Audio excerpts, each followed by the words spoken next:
नमस्कार, टीवी राजस्थान के प्रवासी कार्यक्रम में आप सभी का स्वागत है। दोस्तों, युवा और व्यापार को जब युवा हाथ में लेता है तो व्यापार के नए आयाम खुलते हैं। आज की आधुनिकता और टेक्नोलॉजी के माध्यम से जब हम बाजार के अंदर खड़े होते हैं तो हमें प्रतिद्वंदी से ज्यादा संघर्ष करना पड़ता है, क्योंकि हमारी टेक्नोलॉजी हमारे सामने उस व्यापार को आगे बढ़ाने में अहम भूमिका निभाती है, जिस व्यापार को हम लोग करें। आज हम आपको ऐसे युवा उद्यमी से मिलवाते हैं जिन्होंने राजस्थान छोड़ के कम समय के अंदर अपनी आपको एक मार्केट के अंदर स्थापित किया और आज अपनी संस्था के माध्यम से इंटीरियर बिजनेस को एक इंडस्ट्री बिजनेस के रूप में डेवलप करने में अहम भूमिका निभाई है। नमस्कार जी, पूनम जी कुलैया, आपका टीवी राजस्थान में बहुत बहुत स्वागत है। सबसे पहले आप हमें ये बताएं कि आप राजस्थान के कहाँ के रहने वाले हैं और आपका मुंबई आगमन कब हुआ? राजस्थान में बीकानेर डिस्ट्रिक्ट के अंदर नोखा तहसील के अंदर छोटा सा गांव है, मूलवास सीवा गांव है, जहाँ पे हमारा जन्म हुआ है। सन दुलाराम कुलारिया मेरे पिताजी का नाम है, जो काफ़ी समाज कार्य में जुड़े हुए हैं और मुझे सौभाग्य प्राप्त हुआ कि मैं उनके घर मैंने जन्म लिया है। और मैं 1981 नवंबर में बॉर्न हुआ, छोटे से गांव में, मतलब छोटा सा बहुत ही कम से कम 100-150 घर है गाँव में, वहाँ पर मेरा जन्म हुआ। आपका मुंबई आगमन कब हुआ? मुंबई आगमन मेरा 2001 में हुआ, जब घर वालों ने शादी करके रेस्पॉन्सिबिलिटीज बढ़ा दी थी, तो उसके बाद बॉम्बे प्लान किया 2001 में। तो 2001 में आप मुंबई है, उससे पहले आपकी एजुकेशन वगैरह आपने कहाँ पे की? और फिर मुंबई आने पे जैसे आपने बताया रेस्पॉन्सिबिलिटी बढ़ गई, उसके लिए मुंबई आया। नहीं तो अगर आप शादी नहीं करते मुंबई नहीं आते? नहीं, ऐसा नहीं है। एक अपने कल्चर की एक प्रथा है जिससे हमें बनना जरूरी है और आगे बढ़ने के लिए बहुत बड़ा ये है करके। सेकंड, एजुकेशन मेरी गांव में प्राइमरी सेक्शन तक गांव में हुई है, जो हमारे घर के बाजू में वो है करके स्कूल है। उसके बाद धीरे धीरे जब हम पेपर पढ़ते थे या कुछ उस टाइम में 1990 में या 91 में इतना ज़्यादा ये नहीं था, बट हम गांव में प्राइमरी सेक्शन पढ़े। उसके बाद हमारे गांव से ही 3 किलोमीटर दूर बंदरा है, जो तहसील ये है करके, वहाँ पे मेरा 8 मैंने एजुकेशन किया, 8वीं तक पढ़ा। उसके बाद ऐसा लगा कि नहीं, एजुकेशन पे जोर देना चाहिए। उसके बाद मैं तहसील नोखा में आया, नोखा में मैंने 4 साल वहाँ पे पढ़ाई किया। उसके बाद बीकानेर गया, बीकानेर में फर्स्ट ईयर सेकेंड ईयर वहाँ पे किया। उसके बाद ऐसा टाइम आया है कि मुझे बॉम्बे प्लान किया मैंने एज ए इंटीरियर इंडस्ट्रीज के अंदर। मुझे ऐसा लगा क्योंकि ऑलरेडी फैमिली बिजनेस है और काफ़ी ये था, फेमस थे बेटा। तो 2001 में मैं बॉम्बे आया। 2001 में बॉम्बे आके एज ए ट्रेनिंग बॉम्बे की, पहले से सुनते थे कि बॉम्बे बहुत फास्ट है करके, तो 2001 से लेके 2006 तक मेरा बहुत ही स्ट्रगल टाइम था, जो डे टू डे एक्टिविटीज़ में इन्वॉल्व होना, जल्दी उठना, भागादौड़ी करना। उस टाइम जब अंडरट्रेनिंग रहते हैं तभी बहुत कुछ नहीं देखा जाता है, सिर्फ काम के ऊपर फोकस करना। जब कहीं भी कोई भी बड़े जैसे उस टाइम भी एक ये था, मेरा एक हॉबी था कि बड़े लोगों के बारे में मैं बुक्स पढ़ता था, तो उसमें देखा करता था कि नहीं यार, अपने यहीं के लोग हैं जो आज बड़ा बिजनेस कर रहे हैं करके। जैसे आपने काफ़ी प्रेरणा दी लोगों से, जो काफ़ी इंडस्ट्री लोगों पर आगे बढ़े हुए हैं, तो उन लोगों से प्रेरित होकर आपने एक बड़ा बनने का जो विजन आपने अपने सामने रखा और एक बिजनेस को आपने नया आयाम दिया।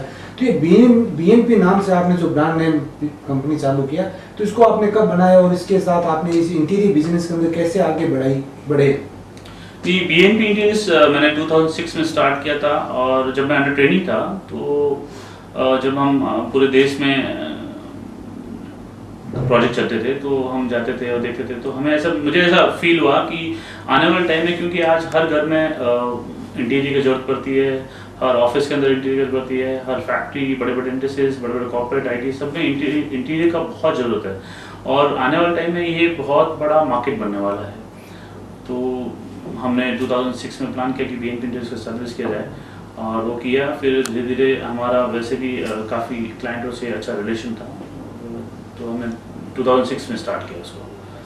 आपने जैसे BNP की स्थापना 2006 में की और आज 2014 चल रहा है, इसके अंतर्गत आपने इन सालों के अंदर काफ़ी अचीवमेंट हासिल किए हैं, काफ़ी आपने बड़ी बड़ी कंपनियों के साथ काम किया है और काफ़ी उनसे आपको अवार्ड सम्मानित मिला है। तो ये सब चीज़ों के अंतर्गत आपने ये जो अचीवमेंट हासिल किए अपने कम पीरियड के अंदर, तो उसकी प्रेरणा जो आपने बताया कि हम ऐसे लोगों से किताबों पढ़ के हमने आगे बढ़े, तो इन सब चीज़ों के लिए वर्कआउट आपने कैसे किया, कैसे हार्ड वर्किंग किया, कैसे आपने आगे बढ़ने के लिए आगे बढ़े?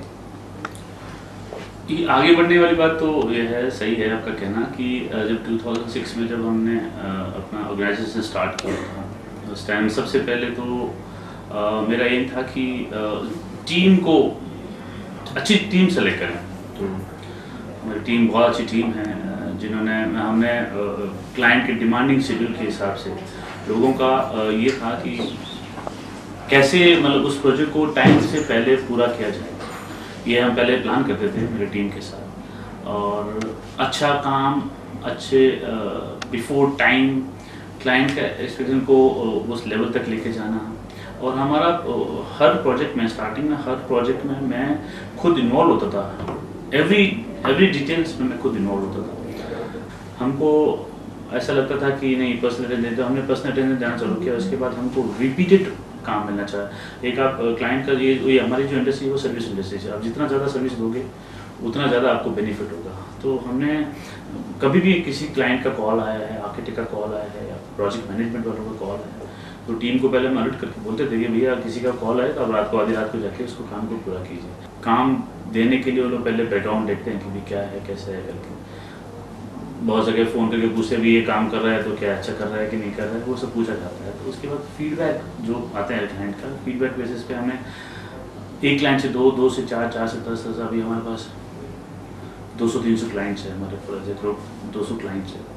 तो 200 क्लाइंट्स के ऊपर उनका विफेस है। अभी हम मार्केट को लीड कर रहे हैं बॉम्बे, पूरे इंडिया में हमारा काम चलता है सब जगह से। और हमारे पास कम से कम काफ़ी संख्या में हमारे राजस्थान के लोग हैं जो कारपेंट्री और जो कारीगरी में बहुत ज़्यादा ये है कि राजस्थान में हमारा सुथार कम्युनिटी 10-12 डिस्ट्रिक्ट से 50 हम लोग उनका आते हैं, उनको ट्रेन करते हैं बॉम्बे और पूरे राजस्थान में पूरे इंडिया में काम करते हैं। इसके अंतर्गत आपने जो लीड ये फीडबैक आपको मिला वापस, तो उसके अंदर काफ़ी क्लाइंटों से आपको ये अचीवमेंट अवार्ड भी मिले हैं, काफ़ी उन्होंने आपको पुरस्कृत किया है। तो ये सब चीज़ें आपको किन किन कंपनियों ने आपको वापस पुरस्कृत किया और आपके काम को सराहा है? ऐसे बहुत सारे क्लाइंट्स हैं, जैसे आप यहाँ देख रहे हो, बहुत सारे क्लाइंट्स हैं जैसे हाइपर सिटीज़ है, जो आपको हाइपर मार्केट है, जो हर आदमी है, छोटा बच्चे से बच्चा जानता है हाइपर मार्केट है। BNP पैरिबास है जो फ्रेंच बैंक यूरोप का बैंक है, बहुत बड़ा बैंक है। टेकप्रोज है जो इसलिए में गया है। इक्विनॉक्स ये भी बड़ा क्लाइंट है हमारे लिए, BNP पैरिबास है। और हमें समाज की तरफ से भी एज ए युवा गौरव अवार्ड मिला गया है, जो लोगों ने सराहा है कि छोटी एज में अच्छा काम कर रहे हो करके छोटा सा अवार्ड दिया गया है।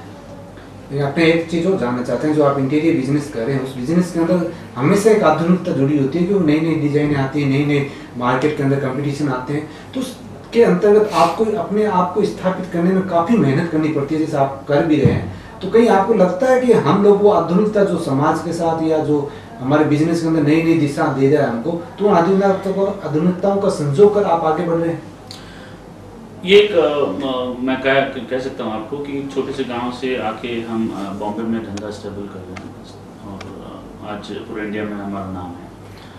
और ये हमें फील हुआ जब हमने काम चालू किया। तो अभी क्या है कि आजकल के कम जो काम करने का जो तरीका है, क्लाइंट भी चाहता है, आर्किटेक्ट भी चाहता है, PM चाहता है कि कम समय में अच्छा प्रोडक्ट ज़्यादा काम टाइम के ऊपर कैसे कर सकते हो। तो ये हमने 2006-2007 में फिर वर्किंग स्टार्ट किया। 2008-9 में धीरे धीरे काफ़ी गवर्नमेंट सर्विसेज आ रहे हैं, इसकी वजह से थोड़ा आदमी लोगों का मैन पावर थोड़ा कम हो रहा है। तो मैं 2010-11 में मैं जर्मन गया था। तो मुझे ऐसा लगा कि जर्मन जाने के बाद आधुनिकता की बात कर रहे हो तो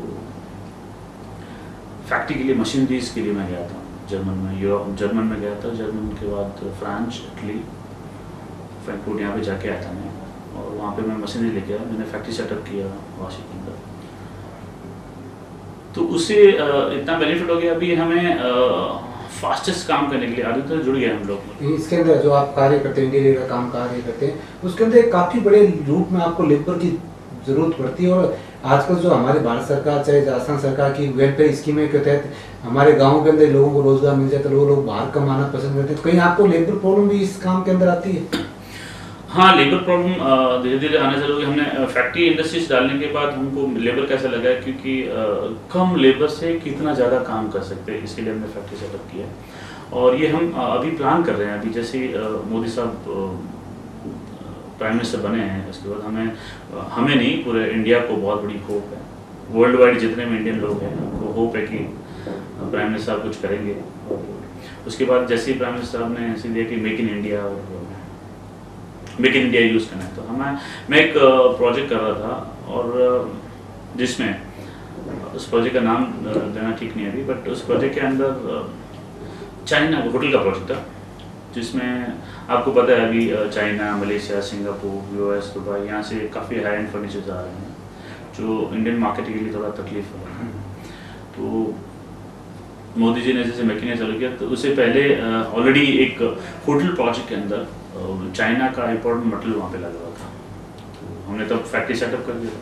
फैक्ट्री सेटअप करने के बाद 10-12 जगह गए भी थे कि भी आप ये बाहर की चीज़ें लाना बंद करो, हम आपको उससे अच्छा प्रोडक्ट कम प्राइस के अंदर बेटर क्वालिटी हम हाँ इंडिया में दे सकते हैं। आई थिंक फेब के अंदर, ये 2013 फेब के अंदर पेरिस के आके गए फैक्ट्री के अंदर। हमने उनको बोला, क्योंकि हमारा सॉपर्स क्लाइंट है जिनको अलग अलग ब्रांड्स हैं उनका, जो बाहर के यूरोपियन ब्रांड्स हैं, यूरोपियन ब्रांड्स को वो लोग यहाँ फर्नीचर का क्वालिटी वहाँ देख के यूरोप से इंपोर्ट करते हैं। तो हमने उनको बोला कि ये चीज़ हम आपको यहाँ बना के दे सकते हैं, आप उनको बुलाइए, दिखाइए करके।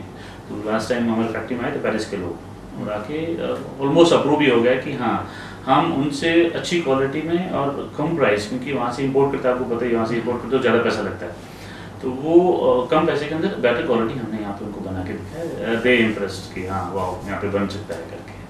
तो अपने राजस्थान की बात करते हैं। राजस्थान के अंदर इंटीरियर बिजनेस का काफ़ी बड़ा स्कोप, मार्केट वहाँ पे भी जुट सकता है, लेकिन आपने जो राजस्थान के अंदर है वो एक इंटीरियर बिजनेस के अंदर लोगों को ये लगता है कि हम लोग अगर ये काम करेंगे तो यहाँ इतना बड़ा मार्केट नहीं है। तो आप इस मार्केट से जुड़े हुए हैं, तो आपको लगता है कि राजस्थान के अंदर भी, हमारे बड़े बड़े शहरों के अंदर इस इंटीरियर बिजनेस का बहुत बड़ा स्कोप है, बहुत बड़ा मार्केट अपने को तलाश मिल सकता है? हाँ, इसके लिए भी हमारा अभी चल रहा है, मेरी टीम वर्क कर रही है कि स्किल इंडिया करके, स्किल इंडिया, स्किल राजस्थान और जो भी skill state wise. Skill India का यह है कि आप जैसे लैपटॉप बनता है या मोबाइल बनता है या फ़ोन बनता है या कोई भी चीज़ बनती है, उसकी ट्रेनिंग होती है, जिसमें इंजीनियर्स होते हैं कि इंजीनियर्स है, टेक्निकल इंजीनियर ये सब बनाते हैं। स्किल इंडिया के लिए हमने ऐसा बोला कि हमें जैसे एक कारपेंटर, हम छोटे से गाँव से हैं, तो हम सोचे कि जो ये टेबल बनाना है इसका कोई ट्रेनिंग नहीं होता है, उनको हम गांव से लेके आते हैं, कोई 8 पढ़ा हुआ है, कोई 10th है, कोई 12th है, कोई एजुकेटेड पीपल भी है, हर टाइप के लोग हैं, हर टाइप लोगों को, हर समाज से लोग हैं, हर टाइप के लोग हैं, उनका हम बॉम्बे लेके आते हैं। बॉम्बे लेके आके हम उनको 3-4 साल तक उनको बोलते हैं भाई ये करो वो करो, उनको हम पर्सनली, मतलब वो ऐसा उसको तैयार होने में 4-5 साल लग जाते हैं, उसके बाद वो एक आदमी कोई फिर वो टेक्निकल नहीं बनता। इसलिए हम लोग ये स्किल डेवलपमेंट वाला एक बहुत बड़ा ये है करके, first you skill India then we can make in India, पहले स्किल होगा तो मेक इन इंडिया। तो स्किल, तो हमारा ये पेपर गया है गवर्नमेंट के अंदर कि भी आप स्किल इंडिया के लिए हमको वहाँ पे गवर्नमेंट से कुछ फैसिलिटीज़ प्रोवाइड करो जिसमें हमारे लोग रहेंगे। हमारे लोग इन द सेंस क्या रहेंगे कि हम एक छोटा नहीं बोल सकते, बड़े लेवल में, अगर राजस्थान लेवल के अंदर हम एक इंस्टीट्यूट खोलें जिसमें हमारे आजू बाजू के गाँव, राजस्थान के जितने भी जो इस इंटीरियर इंडस्ट्री से रिलेटेड लोगों को हम वहाँ पे 6 महीना साल भर की ट्रेनिंग दी जाए। ट्रेनिंग देने के बाद हम उसके बाजू में ही गवर्नमेंट, अगर हम डिस्कस कर रहे हैं कि गवर्नमेंट हमको एक बड़ी जगह दे या उसमें कुछ इन्वेस्टमेंट डालें जिसमें हम इतना बड़ा यूनिट डाल सकते हैं, ये हमने सोचा है। ऊपर वाले के हाथ में है कि वो कैसे होगा करके, बट हमारा ये सोचना है कि हम इतना बड़ा यूनिट डालें कि हम पूरा पैन इंडिया राजस्थान से फर्नीचर बना के पैन इंडिया में बेचें करके, ये हमारा विजन है। आपने मतलब राजस्थान के लिए भी आपने काफ़ी सोच रखा है आपने पहले से ही। तो राजस्थान के अंदर कहीं आपको लगता है कि जो ये धूल भरी आंधी आती है, रेतीले धुलों से जो हम लोग जनगट लगा के बैठे रहते हैं, तो उससे कहीं इंटीरियर बिजनेस का जो रख रखाव है उसमें कहीं समस्या उत्पन्न होती है, जिसलिए लोगों का आकर्षण इंटीरियर बिजनेस की तरफ कम होता है?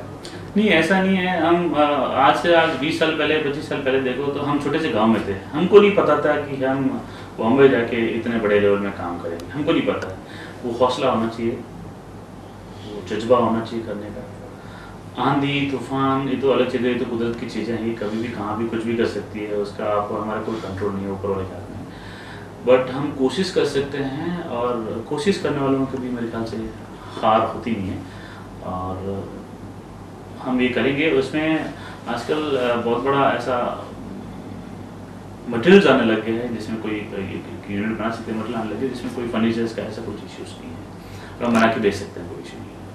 तो राजस्थान से आप काफ़ी धरातल से, राजस्थान की ज़मीन से भी काफ़ी जुड़े हो, राजस्थान में काफ़ी शहरों में से भी आप अवगत हो। तो कौन सा ऐसा शहर आपको राजस्थान में सबसे ज़्यादा लोकप्रिय लगता है या सबसे ज़्यादा प्यारा लगता है, जिससे ये लगे वहाँ रहें तो हमें मस्ती मिलेगी?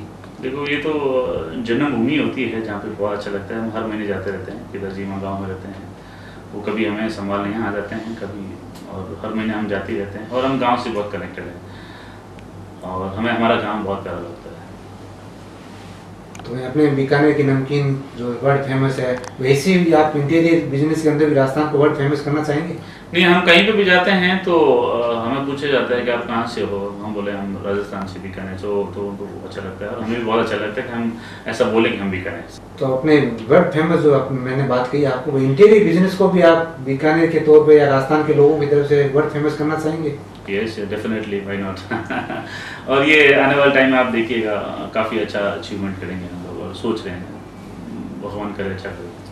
तब हम बात करते हैं कि युवाओं की, जो आधुनिकता के अंतर्गत युवा, जो हमारा जनरेशन, जो आप युवा हैं, एक युवा के प्रति आपकी क्या सोच है, वो हम दर्शकों को दिखाना चाहते हैं। आज हमारे युवा काफ़ी अग्रेसिव है, काफ़ी टेक्नोलॉजी के साथ जुड़े हुए हैं, तो वो कुछ मंजिल की तरफ बढ़ना चाहते हैं, लेकिन उनको गाइडलाइन प्रॉपर नहीं मिल पाती है, उसके कारण से वो रास्ते भी भटक जाते हैं कई युवा।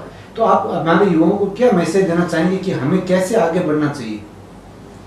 आज इंडिया युवाओं का देश है, आज युवा देश की एनर्जी समझो, सब कुछ युवा ही है, और काफ़ी आजकल इतना टेक्नोलॉजी इतना चलता है कि आपको मार्गदर्शन करने के लिए आप कहीं पे भी कुछ भी सर्च करो कि क्या, आजकल सब कुछ ऑनलाइन है, ठीक है, तो इसमें ऑनलाइन की तरफ जाइए, मार्गदर्शन करिए, लेकिन इसमें डेलीगेशन बहुत जरूरी है, मतलब फोकस बहुत जरूरी है किसी काम में। सुबह आप 8-9 बजे जब घर से निकलते हो, हमारा ये रूटीन है कि हम 9 बजे घर से निकले, 9 साढ़े 9 घर से निकलते हैं, और रात को 12 बजे जब घर पे आते हैं, तो हमने क्या अचीव किया, हमने आज क्या काम किया, उसका जब तक आप उसका कैलकुलेशन करके ये नहीं करते हो, तब तक आपको ये करना पड़ता है। सेकेंड, दिन में आपको कार्य के पीछे भागना पड़ता है, कार्य को कंप्लीट करना पड़ता है, एक टास्क होता है, टास्क को कंप्लीट कीजिएगा, फिर वो धीरे धीरे वो आदत बन जाएगी, आदत बनते ही सक्सेस आपके पीछे भागेगी।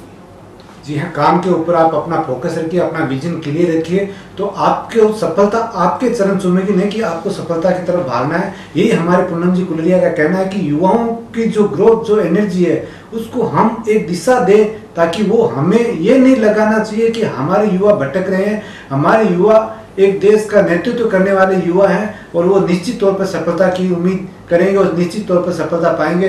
बहुत बहुत धन्यवाद पूनम जी कुलरिया, आपने अपना कीमती समय दिया, इसके लिए बहुत बहुत धन्यवाद। Thank you very much TV Rajasthan, thank you very much.